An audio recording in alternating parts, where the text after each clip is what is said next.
Good morning. I see. Good morning. Good morning. To who? Jimmy. Who's Jimmy? Levi Good morning. was a 3.5-year-old little boy. He loved climbing, getting dirty, playing in water. We camped at Current River. That was a great big thing that we did. We would sit in this swing and watch the people floating down Current River. And they ended up rigging up some kind of a water gun that hooked to a hose. And we would squirt people as they were floating down. This thing was really powerful. And he'd just laugh, and think that was the greatest thing. And so that swing, that was, like 5 years ago, 5.5, or maybe 6 years ago, we were on that swing. And there was a recent flood. There's been several floods. And that swing has remained in the same spot that they've placed it year after year, and it's traveled from the river lot where we camped to another river lot where they built a house.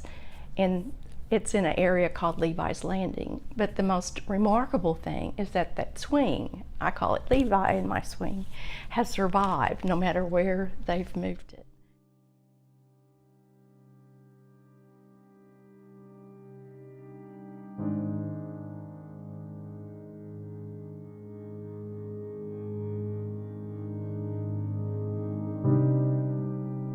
That day was March 17th, 2012, and the phone rang. And it was Ellie, and she was screaming that Levi had stopped breathing and that I needed to meet her at the hospital. In one instance, I was thinking, this can't be true, this can't be happening, it's not right. And then in the next instant, I thought, this is true. And I couldn't stand. My knees just gave out. Within a matter of less than 12 hours, we were holding Levi as his heart stopped beating.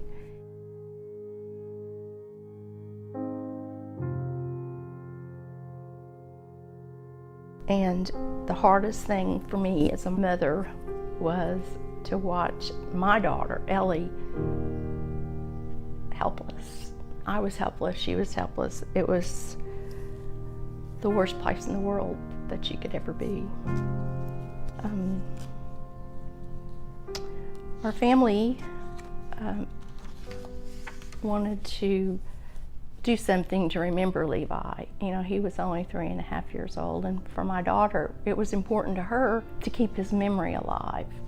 And it was important to me to see that her wishes came true. When we started the idea of Levi's Adventure Trail, it was just months after Levi died, did we unveil, it was a volunteer actually that unveiled the rendering of what Levi's Adventure Trail would look like. And it did. It depicted everything that a family would do if they were camping at Current River. Levi's Adventure Trail is going to represent generosity in people of our surrounding communities and sharing their resources to keep Levi's spirit alive. And our vision is that children and families will come there and they'll create their own memories.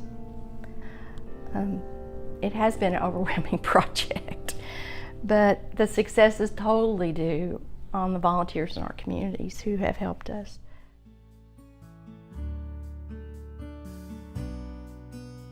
Levi's Adventure Trail became larger than, imaginable, only because of the overwhelming support we had from the community. And as money came in, the playground opportunities got bigger. And then I realized that we needed to start a nonprofit organization. So we did. When you start a nonprofit organization, it's not always easy. You have to rely on experts to help you with getting the paperwork ready and the IRS and all that. But then that leaves you with the challenge of creating donor databases and being sure that you follow the guidelines and reporting and all the things that I don't like to do. I'm not a clerical person. I'm the person that gets people together that have the resources and rely on them to carry out what they know what they're doing. About a year after Levi died, our family was having a family event, and a girl came up to me. She was a college student, and she was a volunteer with Gamma Sigma Sigma at the university, a service sorority, which I had never really been familiar with. People always say we needed to get involved with sororities and fraternities, but I never knew how to do that. And here it was offered to me. Every year we hold an event around the time which would be Levi's birthday. And that was this would be the second year we had the event, and we call it the Celebration of Life. We're celebrating Levi's life. We'll have over 500 people attend these events. So of course it takes a lot of volunteers. We'll have crafts and food and games, and it's a great time. And it's always been remarkable that those days, the weather is always wonderful. It might be rainy, rainy, rainy up until that time, and then the sun comes out and we have a beautiful day. That event actually happened because I kept trying to figure out a way to help my daughter through those first things.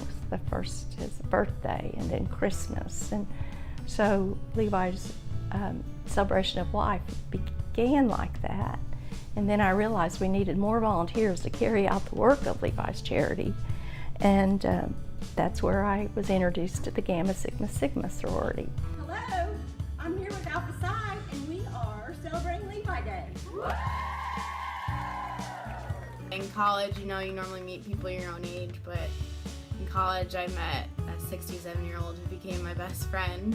I think it was September of my sophomore year when she came to a meeting, and I specifically remember her wearing this really bright tie-dye shirt.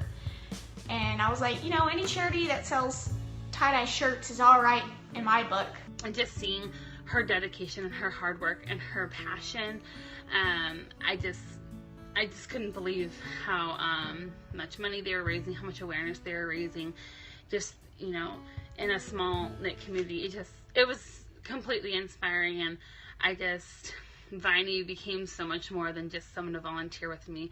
She became a mentor. She became one of my very best friends, and I can't thank Levi's Adventure Trail enough, because it's definitely led me on the path where I am now. Well, after that event happened, I realized that maybe these girls would want to come help us with our clerical work, because I sure couldn't see myself sitting down typing and doing that. Remember that lady in the tie-dye shirt? Yes, I do. Anyway, she's looking for regular volunteers to help out with clerical work, and I was like, that's something I could do. So I emailed Viney, and I went to her house. And my first volunteer's name was Haley, and Haley came that first time, and I sent her home with some chili. And I volunteered, and she sent me home with this ginormous bowl of chili, I kid you not, and crackers and cheese and grapes and cake and cookies. And it was the next week we had 5 volunteers. And I go home to my house. I live with 12 other Gamma Sigs.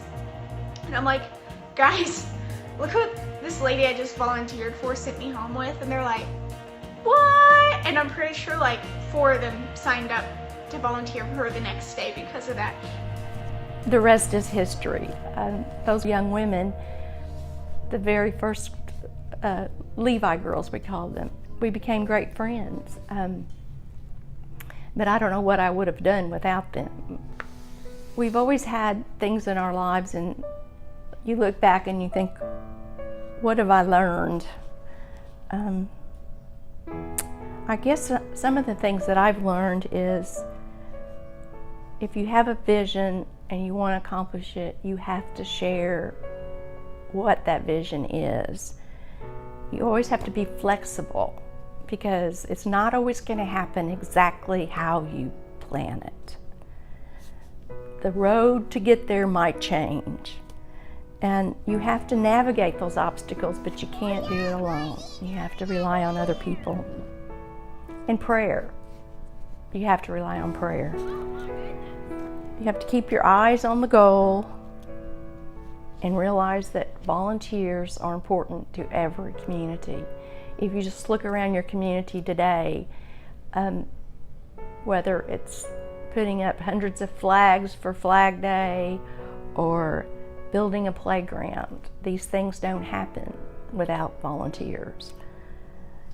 Don't be afraid to ask for help, whatever you do. You can't do things alone. You have to believe that God is going to direct you and will give you strength to help you with whatever challenges you have.